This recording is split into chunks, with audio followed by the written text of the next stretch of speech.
नमस्कार।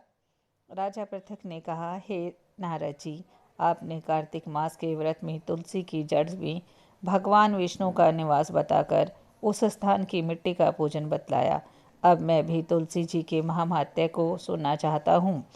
तुलसी कहाँ से आई और कैसे उत्पन्न हुई, कृपया बताने का कष्ट करें। नारद जी ने कहा, हे राजन, इस समय जब देवगुरु बृहस्पति और देवराज इंद्र कैलाश पर्वत पर शंकर जी का दर्शन करने के लिए गए थे, तो शंकर जी ने उनकी परीक्षा ली। उन जटाधारी दिगंबर ने उनका मार्ग में ही अनुरोध कर डाला। यद्यपि वे तेजस्वी, शांत, लंबी भुजा और चौड़ी छाती वाले गौरवर्ण अपने विशाल नेत्र युक्त तथा सिर पर जटाधारे वैसे ही बैठे थे, तथापि इंद्र ने शंकर जी को न पहचान कर उनका नाम धाम आदि परिचय पूछा और कहा, शंकर जी अपने स्थान पर है या नहीं, कहीं गए हुए हैं। इस पर उस तेज तपस्वी ने कुछ नहीं कहा, परंतु त्रिलोकीनाथ के ऐश्वर्य से वर्भित होकर इंद्र कब चुप रहते। उन्होंने क्रोध से घुसंड मार दिया। अरे, मैं पूछता हूँ तो उत्तर क्यों नहीं दे रहा? मैं अभी तुझे इस व्रज से मारता हूँ, फिर देखता हूँ तुझ दुर्मति की रक्षा कौन करता है। फिर जो ही दिगंबर को मारने के लिए हाथ में वज्र लिया, तो ही भगवान शंकर ने वज्र सहित उसका हाथ स्तंभित कर दिया और विशाल नेत्र पर जो ही उसे देखा, तो ऐसा विदित हुआ मानो वह दिगंबर प्रज्वलित हो उठा और तेज से जला देगा।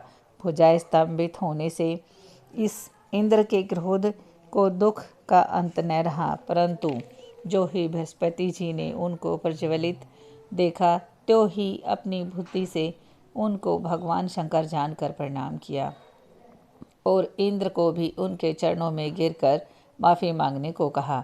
बोले, हे दीनानाथ, आप क्रोध को रोककर इंद्र का अपराध क्षमा कीजिए। बृहस्पति जी ने के वचन सुनकर महेश्वर गंभीर वाणी से बोले, मैं अपने नेत्रों से निकले हुए क्रोध को कैसे शांत करूं? तब बृहस्पति भगवान बोले, हे प्रभु, भक्तों का पर तो आपको दया करनी चाहिए, अतः आप भक्त वत्सल नाम का सार्थक कीजिए।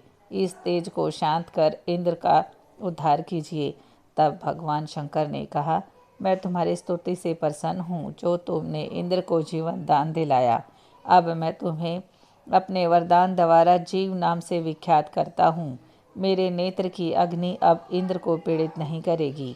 ऐसा कहकर शिव भगवान ने अपने माथे से निकले हुए तेज को लेकर अक्षर सागर में डाल दिया। फिर लीलाधारी भगवान अंतर्ध्यान हो गए। इंद्र और बृहस्पति दोनों भय से मुक्त होकर परम सुखी हो गए। इस प्रकार जिनको जानने की इच्छा थी, उन्हें जानकर इंद्र और बृहस्पति अपने अपने स्थान पर चले गए। राजा पृथक ने कहा, हे देवऋषि, आपको नमस्कार है। अब कृपया कर आप यह बताइए कि जिस समय भगवान के माथे से तेज अक्षर सागर में डाल दिया, उस समय क्या हुआ? नारद जी ने कहा, हे राजन, जब शंकर जी ने तेज अक्षर सागर में डाल दिया, तो तब वह शीघ्र ही बालक होकर गंगा सागर में के संगम पर बैठकर संसार को भय देने वाला रुदन करने लगा। उसके रुदन से समस्त संसार व्याकुल हो उठा। लोकपालों के मन में भी व्याकुलता हुई। अधिक कहने से क्या चराचर चलायमान हो गए।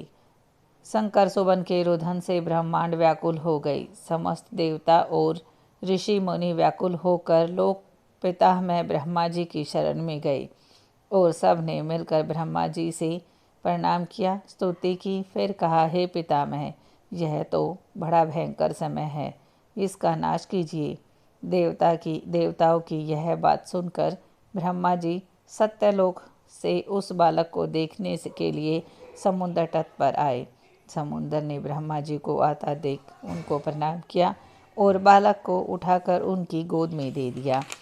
तब विस्मित होकर ब्रह्मा जी ने पूछा, हे सागर, तुम शीघ्र बताओ कि यह बालक किसका है। तब समुद्र ने कहा, हे प्रभु, ये तो मैं नहीं जानता, किंतु मुझे इतना अवश्य ज्ञात है कि यह गंगा सागर के संगम पर प्रकट हुआ है। अतः आप इस बालक का जाति, कर्म आदि संस्कार कीजिए, इसका जात फल बताइए। नारद जी कहते हैं, इधर तो सागर ब्रह्मा जी ऐसे कह रहा था, उधर सागर पुत्र भी ब्रह्मा जी के गले में हाथ डालकर बार बार उनका आकर्षण कर रहा था। अब तो उनसे ब्रह्मा जी का गला इतनी जोर से पकड़ा कि वे पीड़ित हो नेत्रों से आंसू निकलने लगे। किसी प्रकार उनको अपने हाथों से जोर से गला छुड़वाया और सागर ने कहा, सुनो, मैं तुम्हें तुम्हारे पुत्र का जातक फल कहता हूँ। मेरी आँखों से जो जल निकलता है, इस कारण इसका नाम जलंधर होगा। यह पैदा होने के साथ ही तरुण हो गया।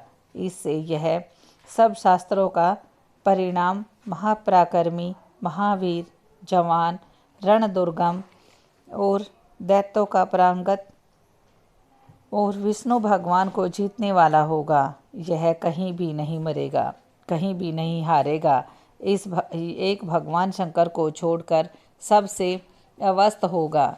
जहाँ से यह उत्पन्न हुआ है, फिर वहीं जाएगा। इसकी पत्नी बड़ी पवित्र, सौभाग्यशालिनी, बहुत सुंदर, परम मनोहर, मृदुक भाषणी और शील सागर होगी। नारद जी ने कहा, हे राजन, सागर से यह कहकर ब्रह्मा जी ने शुक्राचार्य को बुलाकर बालक को राज्याभिषेक कराया, फिर अंतर्ध्यान हो गए। अब तो उस बालक को देख सागर बहुत प्रसन्न हुआ और कितने भी उपाय से उसकी पालना करके बड़ा किया। फिर काल नेम नामक असुर को बुलाकर उनकी वृंदा नाम की पुत्री से उसका विवाह करा दिया गया। तब शुक्राचार्य के प्रभाव से वह दैत्यों का राजा बन गया। ओम नमो भगवते वासुदेवाय। दोस्तों, कार्तिक का यह महात्म्य आशा है आपको पसंद आया होगा। दोस्तों, अगर कहीं भी कुछ गलती हो जाए तो मैं आप लोगों से दिल से माफ़ी मांगना चाहती हूँ। दोस्तों।